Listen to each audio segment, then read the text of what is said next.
Guys welcome back to my new blog. So तपाईँहरू चाहिँ के कस्तो हुनुहुन्छ? म चाहिँ एकदम धेरै सन्चै छु। बस यहाँ बर्खा लागेर चाहिँ अलि नमजा भएको छ होइन। अनि म चाहिँ आज जङ्गलतिर छु होइन। अनि म जङ्गलतिर के गर्न आएको छु, किन आएको छु भन्न थाहा पाउनको लागि चाहिँ तपाईँहरूले भिडियो अन्तिमसम्म हेर्नुपर्ने हुन्छ। अनि यहाँदेखि चाहिँ सिन दामी देखियो क्या, यी देख्नुहोस्, हेर्नुहोस् होइन। त्यो माथि देखिया छ नि त, त्यो चाहिँ चिला हो। अनि यो यता साइड चाहिँ जुग्याना, त्यहाँ अना भइसक्यो, यो बगेना, त्यो छोरी बगरी, अनि पारी देख्नु भएको छ त्यो चाहिँ तल्लु बगर। अनि यताको रोड चाहिँ गोतामकोट जाने होइन। तर चिन्नु चाहिँ एउटै नामले चिनिन्छ, गोतामकोट रुकुम पश्चिम भनेर। तर ठाउँको नाम चाहिँ यस्तो यस्तो छ कि कुरै छोडिदिनुहोस्। अब हेर्नु न, चिला जुग्याना, यो बढी जुगा लाग्ने भएर जुग्याना राखे जस्तो लाग्छ क्या मलाई चाहिँ। मलाई कहीँ जुगा लागेको छ कि यस्तो हेर्नुपर्ने हुन्छ। जुगा चाहिँ लागेको छैन होइन। त्यही हो, पानी चाहिँ अलिअलि गर्दा गर्दै बढी पर्ला जस्तो भइसकेको छ। अनि म चाहिँ अब मेरो साथीसँग जान्छु, के गर्न आएको छ है केटो, के गर्छ भनेको त पुरै यहाँ एक्लै हेरौँ न, पुरै खाएको डाइटभरि निकाल्दैछ, ज्यालो च्यात्दैछ क्या टक्क पारामा। ए साइडमा डोगो पुरै एक्लै बसेर च्यात्दैछ क्या द्यालो होइन। अनि यो द्यालो च्यात्नुको मुख्य रिजन चाहिँ कसलाई थाहा छ होइन। यो द्यालो च्यात्नुको चाहिँ हाम्रो यतातिरको मुख्य रिजन चाहिँ के छ भन्दाखेरि यो राखी सङ्क्रान्तिको लागि हो क्या। अब राखी सङ्क्रान्ति आउँदैछ नि त। अब आज कति 17-18 गतेको हो भनेपछि 1 गतेको यो महिना जानु र अर्को महिना लाग्नुको बिचमा राखी सङ्क्रान्ति मनाइन्छ क्या। त्यतिखेर चाहिँ जो गाउँघरतिर एकदम धेरै रमाइलो गरिन्छ, महत्त्व पनि हुन्छ कि यो अरूभन्दा पनि दसैँ जस्तै हो होइन। यतातिर एकदम धेरै महत्त्व लिन्छन् कि यसलाई। अब यता गाउँमा बस्ने मान्छेहरूलाई चाहिँ थाहा हुन्छ होइन राखी सङ्क्रान्ति के कस्तो गरेर मनाइन्छ, किन मनाइन्छ भन्ने चाहिँ। तर त्यतिखेर चाहिँ त्यो पुरै घरमा होइन द्यालोको यत्रो यत्रो चोल्का बनाएर राखेर आगो बाल्ने, अनि त्यस पछाडि रमाइलो गर्ने कार्यक्रम। अनि त्यहाँदेखि नै अब तीज सुरु हुन्छ क्या फेरि। त्यही भएर चाहिँ द्यालो स्यालो जो आज चाहिँ पानी परेर कारणले कोही मान्छे आएनन् होइन। नत्र चाहिँ पुरै मान्छे नै मान्छे हुन्छन् क्या यो वनमा, पुरै नै। कोही त अगाडि नै लिइसक्यो। हामीहरू चाहिँ आज आयौँ द्यालो स्यालो लग्न टक्क पारामा। अब द्यालो लग्ने, खोटो लग्ने, त्यही हो। अनि राखी सङ्क्रान्तिको लागि तयारी गर्ने। अनि पानी परेर चाहिँ वाइल छ क्या, पछाडि चाहिँ पुरै भिजाइसक्यो, अगाडि चाहिँ रुजा छैन, भिजा छैन होइन। पछाडि चाहिँ पुरै हानिरहेछ क्या। अनि तल चाहिँ यस्तो छ हालत, मान्छे चाहिँ यस्तो छु होइन। यस्तो छ माथिको चाहिँ।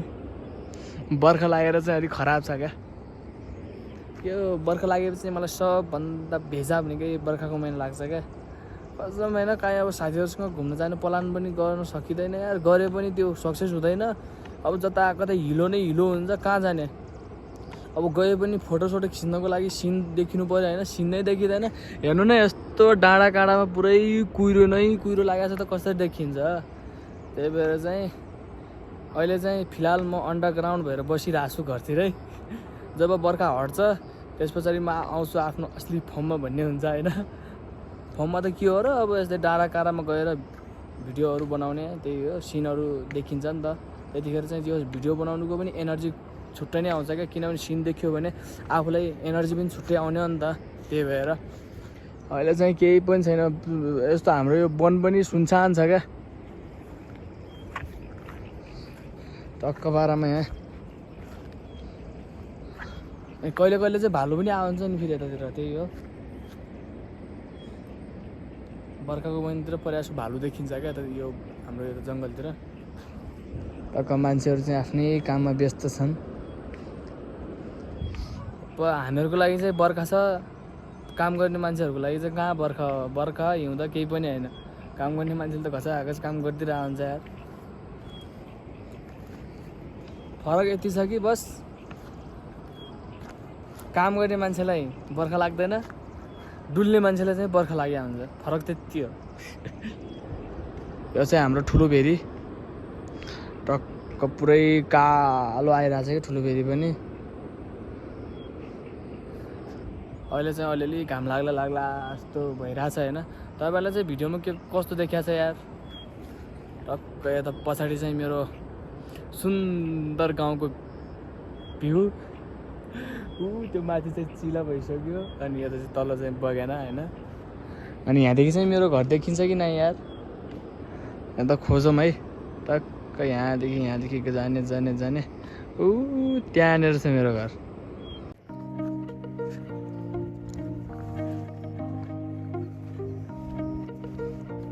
दामी देखिया छ र ल टक्क बाह्रमा। यता ड्यालो यता हुन्छ र यता चाहिँ अर्को गयो। अब केटा कसी कासिन होइन।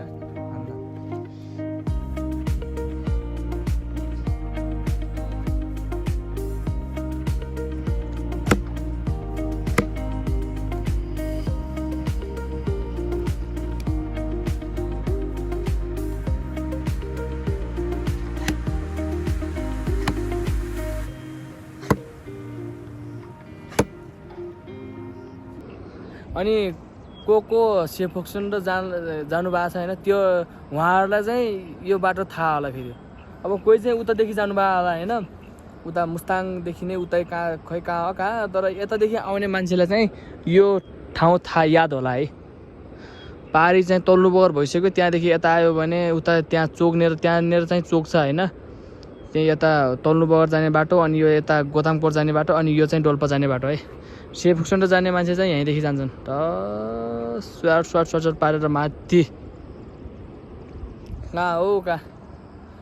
म पनि अब प्लान गरिरहेको छु, जो बाइक किने भने चाहिँ मैले भविष्यमा बाइक किने भने चाहिँ बस दुईवटा ठाउँ छ क्या मेरो मनमा बसेको।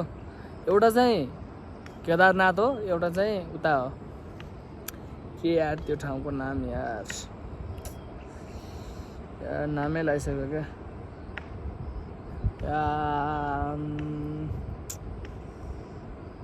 लद्दाख हो। एउटा चाहिँ लद्दाख हो अनि एउटा चाहिँ केदारनाथ हो क्या। यो दुईवटा ठाउँमा चाहिँ म घुम्ने हो क्या फ्युचरमा, यदि भविष्यमा बाइक किन्यो भने चाहिँ। त्यो अहिले चाहिँ त्यस्तो बाइक त छ होइन, अब छैन त भन्न मिल्दैन, छ तर बुवाको हो। त्यस्तो अब बुवाको बाइकलाई पनि कहाँ अब आफ्नो बाइक जस्तो गरेर घुम्न आउन मिल्छ त होइन। यति स्क्रेच लाग्यो भने पनि होइन पुरै यहाँ दुख्छ क्या, अब त मार्नुहुन्छ जस्तो लाग्छ क्या। त्यही भएर चाहिँ अब बुवाको बाइक चलाउँदाखेरि पनि बी केयरफुल के, आफ्नो शरीरको पर्वाह नगरेर पनि बाइकलाई एकदम कहीँ लागेको त छैन भनेर चलाउनु पर्छ क्या। अब आफ्नो बाइक त अब त्यस्तो अब आफ्नो जस्तै हुन्छ नि त, अब जता मन लाग्यो उतै लिन मिल्छ। अब कहाँ बुवाको बाइक त्यस्तो लग्न मिल्छ, पुरै स्टक जस्तो गरेर चलाउनुहुन्छ अनि कहाँ सकिन्छ त।